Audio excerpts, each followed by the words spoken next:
श्री गणेशाय नमः। वीडियो देखने सुनने वाले सभी को मेरा जय श्री कृष्ण। आज मैं आपको ओखा हरण की कथा सुनाने जा रहा हूं। ये कथा जो हिंदू धर्म में खासकर चैत्र मास के दौरान पढ़ी जाने वाली एक पारंपरिक कथा है। ये कथा भगवान श्री कृष्ण, उनके पोते अनिरुद्ध और बाणासुर की पुत्री ओखा से जुड़ी है। कथा शुरू करने से पहले कथा में आने वाले सभी मुख्य पात्रों का वर्णन करते हैं। सबसे पहले भगवान श्री कृष्ण की लीला का वर्णन। श्री कृष्ण भगवान विष्णु के 8वें अवतार हैं, जिनका जन्म द्वापर युग में श्रावण मास की कृष्ण पक्ष की अष्टमी तिथि को मथुरा में हुआ था, जिसे हम जन्माष्टमी उत्सव के तौर पर मनाते हैं। कंस के भय से वासुदेव, जो श्री कृष्ण के पिता थे, बाल कृष्ण को मथुरा से गोकुल में यशोदा और नंद बाबा के घर छोड़ आते हैं, और इस तरह श्री कृष्ण का पालन पोषण यशोदा और नंद बाबा ने गोकुल में किया। उन्होंने बाल लीला में कंस के द्वारा भेजे गए कई राक्षसों का वध किया। उनकी प्रमुख लीलाएं जैसे कि गोवर्धन पर्वत उठाकर गोकुलवासियों की रक्षा की, रासलीला में गोपियों के साथ दिव्य नृत्य किया, कंस का वध कर मथुरा की प्रजा को कंस के अत्याचार से मुक्त किया। भगवान श्री कृष्ण महाभारत के प्रमुख पात्र और श्रीमद् भगवद गीता के उपदेशक के रूप में प्रसिद्ध हैं। वे महाभारत युद्ध में पांडवों के सारथी बने और अर्जुन को गीता का ज्ञान दिया। वे नीति, भक्ति और कर्म योग के प्रतीक हैं। अब हम अनिरुद्ध के बारे में जानते हैं। अनिरुद्ध जो श्री कृष्ण के पौत्र थे, जो उनके पुत्र प्रद्युम्न और रुक्वती यानी शुभांगी के पुत्र थे। वे द्वारिका के वृष्णि वंश के प्रमुख योद्धा थे और अपने दादा श्री कृष्ण के समान रूपवान व शक्तिशाली माने जाते थे।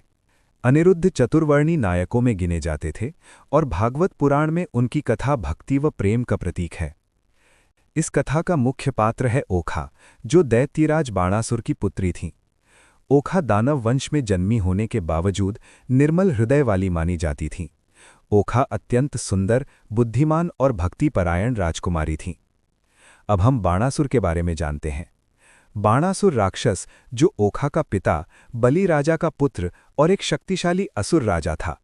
वो भगवान शिव का परम भक्त था और उसके पास 1000 भुजाएं थीं, जो उसे युद्ध में अजेय बनाती थीं। ये कथा का अंतिम पात्र है ओखा की सहेली चित्रलेखा। चित्रलेखा ओखा की सबसे प्रिय सहेली थी, जो बाणासुर के मंत्री ऊष्मंद की पुत्री थी। वो मायावी शक्तियों वाली गंधर्व कन्या थी। वो चित्रकला में निपुण थी। चित्रलेखा पिछले जन्म में माता पार्वती की मुख्य सेविका थी। एक बार पार्वती शिव के द्यूत क्रीड़ा विवाद में उसने पार्वती का रूप धारण कर शिव को रोका, जिससे क्रोधित पार्वती ने उसे असुर कुल में जन्म लेने का श्राप दिया था। पार्वती माता के उस श्राप के कारण सेविका ने चित्रलेखा के रूप में असुर कुल में जन्म लिया था। अब हम ओखा हरण की कथा प्रारंभ करते हैं। बहुत समय पहले एक शक्तिशाली असुर राजा था, जिसका नाम था बाणासुर। उसकी एक सुंदर बेटी थी ओखा। एक रात ओखा ने सपना देखा। सपने में उसने एक सुंदर राजकुमार को देखा और उसे देखते ही उससे प्रेम हो गया। सुबह उठकर वो उदास हो गई, क्योंकि उसे नहीं पता था कि वो युवक कौन है। उसकी एक खास सखी थी, चित्रलेखा। उसने ओखा की उदासी का कारण पूछा। ओखा ने अपने सपने के बारे में बताया। चित्रलेखा बहुत बुद्धिमान और कला में निपुण थी। उसने कई राजाओं और वीरों के चित्र बनाकर ओखा को दिखाए। जब उसने अनिरुद्ध का चित्र दिखाया, जो भगवान कृष्ण के पोते थे, तो ओखा तुरंत बोली, यही है वो जिसे मैंने सपने में देखा था। चित्रलेखा के पास योग शक्ति थी। उसने उसी योग शक्ति से अनिरुद्ध को द्वारिका में देखा और उसे लेने द्वारिका पहुंची। द्वारिका पहुंचकर अपनी मायावी शक्तियों से बाणासुर के राक्षस चित्रसेन वीरसेन को माया से भ्रमित कर मार गिराया। द्वारिका में प्रवेश करने पर सुदर्शन चक्र ने चित्रलेखा को रोका, तो नारद मुनि ने सलाह दी कि चक्र से विनम्र प्रार्थना करे। चित्रलेखा ने देवर्षि नारायण नारायण हे सुदर्शन कहकर प्रणाम किया और अनिरुद्ध को ओखा के पास ले जाने के उद्देश्य का स्पष्टीकरण दिया। उसने कहा कि ये विवाह शिव पार्वती की इच्छा है, जिस पर चक्र ने अनुमति दे दी। चित्रलेखा महल में प्रवेश करती है और अनिरुद्ध को माया मंत्र से सुलाकर अपनी शक्ति से सोते हुए अनिरुद्ध का हरण कर द्वारिका से शोणितपुर ओखा के पास ले गई।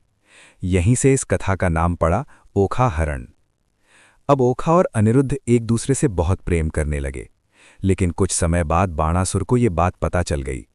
वो बहुत क्रोधित हुआ और उसने अनिरुद्ध को बंदी बना लिया। जब ये समाचार भगवान कृष्ण को मिला तो वे अपने पुत्र प्रद्युम्न और बलराम के साथ बाणासुर के राज्य पहुंचे।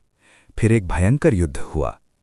कृष्ण ने सुदर्शन चक्र से बाणासुर की अधिकांश भुजाएं काटी, लेकिन शिव के वरदान का सम्मान कर कृष्ण ने बाणासुर को क्षमा किया और अनिरुद्ध ओखा को मुक्त कराया। युद्ध के बाद बाणासुर ने अपनी गलती मानी और ओखा का विवाह अनिरुद्ध से कर दिया। इस तरह दोनों का प्रेम सफल हुआ। कथा का संदेश: सच्चा प्रेम और भक्ति हमेशा जीतते हैं। अहंकार का अंत होता है। भगवान अपने भक्तों की रक्षा करते हैं। ओखा हरण की कथा समाप्त हुई। जय श्री कृष्ण।